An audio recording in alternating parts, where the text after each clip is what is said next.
Hi everyone, Christina here. Today I'm going to be walking you through three very easy minimal supply holiday cards. These are great for last minute cards. I'm going to start it by showing you the watercolor paper you need. You're going to need 2 pieces of watercolor paper cut to 4¼ by 11. And you're going to be making 2 cards out of these. And we're going to make a slightly larger card. We're going to make a 5x7 card. So I've got some watercolor paper cut to 10 inches wide by 7 inches tall. I also have a board here that I'll be taping my work down to. You don't have to have this board, but you will want the tape. You can tape it down to your work surface, your table, a clipboard, anything like that. Got some inexpensive watercolor paints. These are from Prang, and I actually bought these at my local grocery store. I think it was just a couple bucks. These are really inexpensive, but quite good quality for what they are. I really recommend these for like a starter set. Got 2 different watercolor brushes. The sizes I'm using today are a size 2 and a size 6 round, but really you just want a really small brush and like a little bit of a larger brush. And then I've got 3 pens. I have a black pen right here, this black pen that's waterproof. It doesn't need to be waterproof. It can be any black pen. I've got a white gel pen, and then I also have a gold marker. And that gold marker I'm showing right now, I'll actually swap it out for a different one, and I'll mention that when we get there. So I'm going to start out with the very first card. I've got one of those smaller sheets of watercolor paper, and I'm going to fold it in half. And I'm also going to tape it down to this board just so that the fold doesn't keep flapping up and makes it a little more difficult to work. So I've got that taped down to my work surface. I'm going to start by doing a little bit of sketching just so I have a better idea where I'll be painting. It's always a great idea to do some sketching just beforehand so you have a better idea of where things are positioned and things like that. So I didn't mention at the beginning, but you will need a ruler. So I've got a ruler here, and I'm just connecting the ruler from corner to corner and then drawing an X in the center. This will tell me exactly where the center of the card is. And the idea behind this card is to have the word joy really, really large right across the center. So the O in the word joy will be in the exact center of the card. I'm also taking my ruler and drawing some horizontal lines about 1¼ inch away from the top and also 1¼ inch away from the bottom. This is just going to kind of block out the area where the word will be. So the O in the center of the word, we're actually going to make it into a wreath. So I'm going to very lightly sketch a circle. It doesn't need to be perfect. This is just going to give you an idea of the shape of the wreath. And after I have that drawn, I'm going to erase that X in the center so that I don't have to worry about it later. And I'm also going to kind of just lightly go over that circle. I want to keep some of it there so I can still see it, but I don't want to leave a really dark line. Okay, so I've got my watercolors off to the side. I'm going to mix up 2 different colors of paint. I'm going to have one be this green shade, and I'm going to keep it just as is. And the other puddle of paint is going to be green with some blue in it. I want it to be a little more of a tealish green color. So I'm going to take my smallest paintbrush and I'm going to start painting some really rough leaf shapes to make this wreath. And I'm going to leave very large gaps in between because I'm going to be using 2 different colors and I'm also going to be using a lighter variation of this color. So I need to leave gaps for those leaves to go in. So I'm going around. And I'm also making sure that the direction of the leaves is all in one direction. I happen to be doing these in a clockwise direction, but if you are more comfortable going a different direction, you can definitely do that. You just want to make sure that your leaves kind of all point in one direction, because if they're kind of all over the place, sometimes it can look a little bit messy. So when you're doing more of a freehand painting like this, it will just help you out and make it look a little bit more organized if you have all of your wreath shapes going in one direction, all of your leaf shapes going in one direction. I added some water to my paintbrush and I'm diluting this green paint. And then I'm going to come in and add some of these lighter green shapes. I'm only going to do a few of these since I do have that third color, the teal shade, that I'll be bringing in and filling in all the gaps. So I don't need too many of this very, very light green shade. Let that dry completely. And now I'm coming in with the teal shade. And some of the teal leaves will overlap the green leaves that I've already painted. And that's totally okay. I just want to make sure that, like I mentioned before, all of my leaf shapes are going in the same direction. It's going to give this wreath a little bit more cohesion. And I'm going to go around and add this teal shape, filling in all of those gaps. And if you have an area where it's looking a little bit sparse or it feels like it needs something there, go ahead and fill it in with this teal shade. It's going to really fill out the wreath and make sure it feels nice and finished, because you don't want any areas that look really skinny or like there aren't enough leaves there. So I'm going to add more of these in. I'm going to overlap those leaves that I already have painted. And I'm going to make sure I grab some of the more concentrated color on my palette and just fill in all of these gaps. Before the next step, you're going to want to let your wreath completely dry, because we're going to bring in some berries. So I've got a nice red shade on my very, very small brush, and I'm just going to drop in some very small circles to create berries. And when I'm adding berries, I like to have them kind of moving all around. And I also like to have a couple areas where I have 3 berries all together and maybe one spot where 2 berries are close together. So this just gives it a little bit more of a random feel. I think it gives it a more of a finished feel as well. So there's my wreath. I let it dry completely.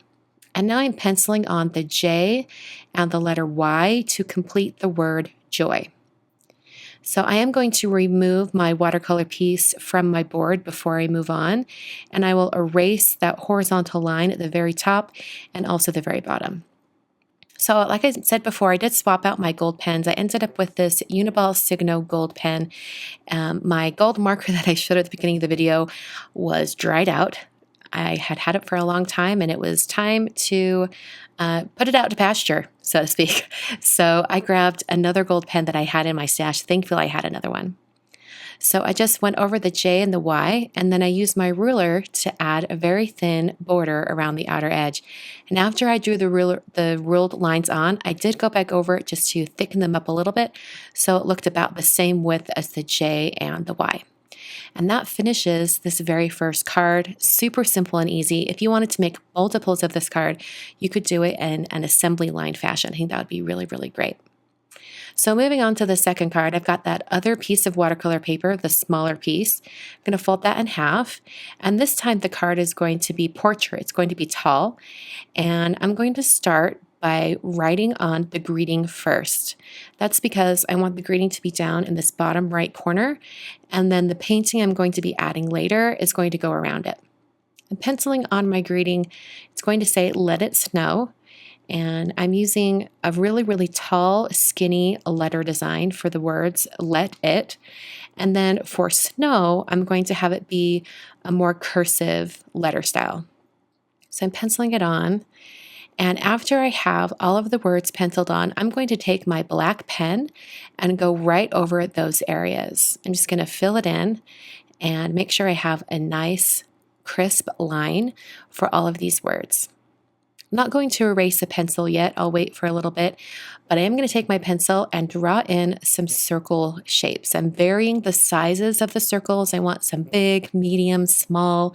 I'm going to be painting all of these, so you want to keep that in mind. You want a lot of big or small shapes, just want to vary them. So now I'm going to take a few different shades of blue. I've also got one that's a little bit more purple, and I'm going to paint all of these circles. And they don't need to be perfect. They don't have to be precise. That's why I wasn't tracing a circle or anything. I was just sketching them on, because these are going to be very organic looking, very quirky. We're not going for perfect circles here. We want something that has a little bit of personality. So I started out with this nice blue shade, and then I watered it down a little bit and added some lighter blue dots. Then I came in with another blue shade and then a teal shade as well. And when it comes to the teal shade, I did water it down a little bit and do some larger watered down areas and added more of that watered down blue. While that dried, I erased all of the Let It Snow penciling. And then when it was completely dry, I came back in with a white gel pen and drew on some snowflakes. And I'm just having fun drawing some snowflakes. None of these are really precise, but this is kind of a fact that I learned a little while ago. Snowflakes in real life have 6 points. So if you want to, you can keep that in mind. But I did create some of these snowflakes that had more than 6 points. Really just depends. I think they're pretty playful when they're just drawn on and kind of sketched on without anything super crisp. I think it looks really, really fun. I did keep some of those dots without any snowflakes as well. So that's the second card. I'll finish the Let It Snow card. Now we're going to use that larger piece of watercolor paper. So I'll fold that in half so that it's 5 by 7. And then I'm going to do a little bit of sketching. I'm going to take my ruler and add a little bit of a border around the sides and also the very top of the card. When I go to paint this, I'm actually not going to be painting all the way up to these pencil lines. I'm going to keep it a little bit away from these lines, but I just wanted to preserve the white border around the outside. So as you can see, I took some blue painter's tape and I kind of masked off a tree shape as well as the ground. But if you don't want to do that with your tape, you could definitely just pencil a tree shape onto your card, and you'll just have to be careful as you paint it. So I'm mixing up a nice navy blue teal shade, and I wanted to show the color mixing because I started with blue, added some orange, added black, which overpowered it, added more blue in, and then eventually added a little bit of green, a little more blue, and then I tested it out on a piece of scratch paper. It's a little too green, so I added some more blue, and then I tested it one more time, and that was the perfect shade that I had in mind. I'm going to start out by using a clean paintbrush. There's just clean water on this, and I'm just going to add water to the area where I want my color to be. This is going to help the color flow freely. So when I add that blue on there, it's only going to travel and move to areas where I've already wet the paper. So I'm just going to let the color fall down here. I'm going to add it in a couple more spots just to get a little bit darker.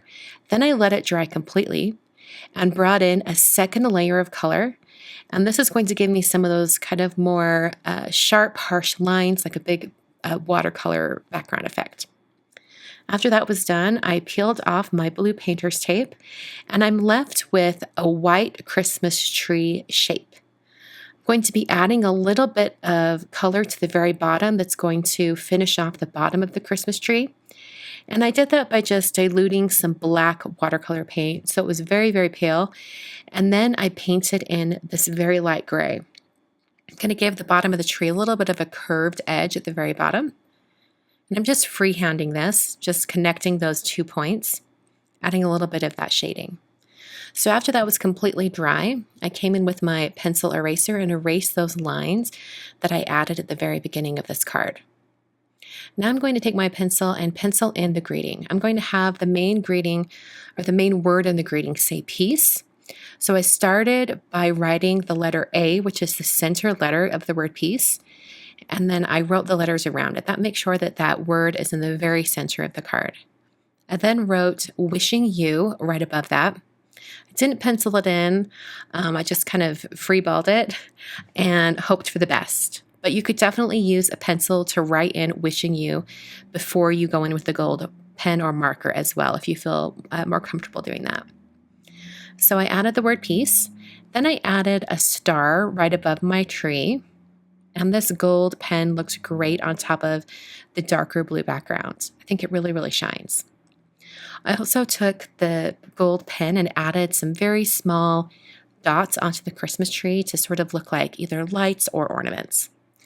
That finishes this very sparkly gold card. I really like the gold details on this one. That finishes the third card. So all 3 cards were super easy to create. Hope you guys enjoyed.